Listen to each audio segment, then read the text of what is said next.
Dia 27 de setembro. Santos Cosme e Damião. 303.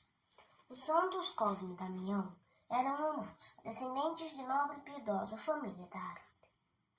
A mãe, Teodata, deu aos filhos uma educação muito boa e fez com que os belos talentos se lhes pudessem desenvolver sob a direção de sábios mestres.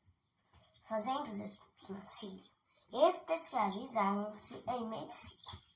Pelo preparo científico e não menos pela pureza de costumes, mereceram a estima e a admiração de todos, até dos próprios pagãos. Aproveitando-se desta última circunstância, de preferência procuraram exercer a profissão de médico entre as famílias pagãs, para deste modo terem ocasião de ganhá-las para o catolicismo. Deus abençoou-os de tal maneira que não parecia haver doença que lhes resistisse à medicação. Era visível essa proteção sobrenatural. A admiração e o pasmo dos pagãos crescia ainda mais, vendo que os médicos cristãos não aceitavam a mínima gratificação. Eram outras riquezas que os atraíam.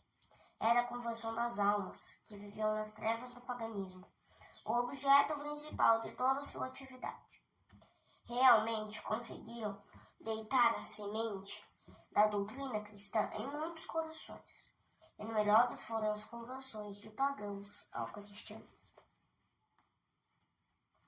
Assim viveram alguns anos, como médicos missionários na Égra e na Sicília.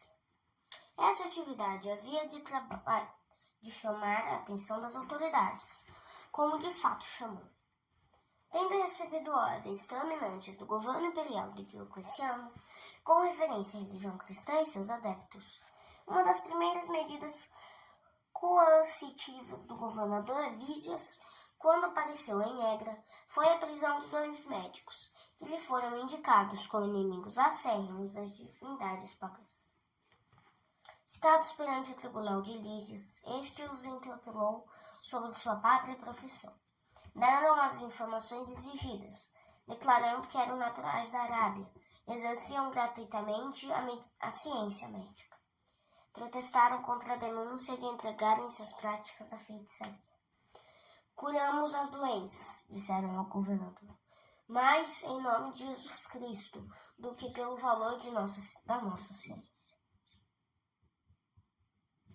Lísias bradou: é preciso que adoreis aos deuses sob pena de cruel tortura.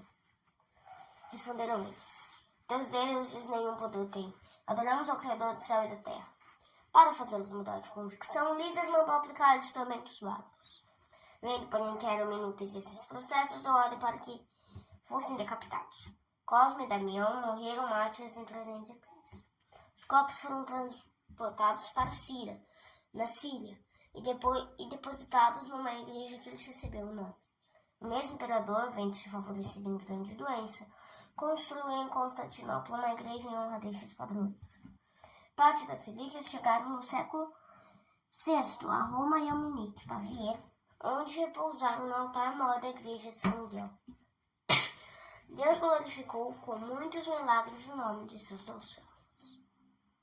Reflexões. A riqueza em si não constitui impedimento nenhum para a santidade, como mostra a vida dos santos Cosme e Damião. A riqueza bem empregada, para mitigar o sofrimento do pobre, para suavizar a triste sorte do necessitado, atrai a bênção de Deus. O mal rico, que fecha o coração e a bolsa aos pobres, as pobres viúvas e órfãos, e abusa da riqueza para mais livre e desembaraçadamente se entregar aos caprichos, vícios e pecados, corre grande perigo de se perder eternamente. O exemplo dos santos Cosme e Damião confundirá os ricos no dia do juízo final, se bem que tarde compreenderão que é um grande engano pensar como pensaram, que a piedade, a prática da virtude é só para o pobre, para o homem do povo, para o sacerdote, a freira e o eremita.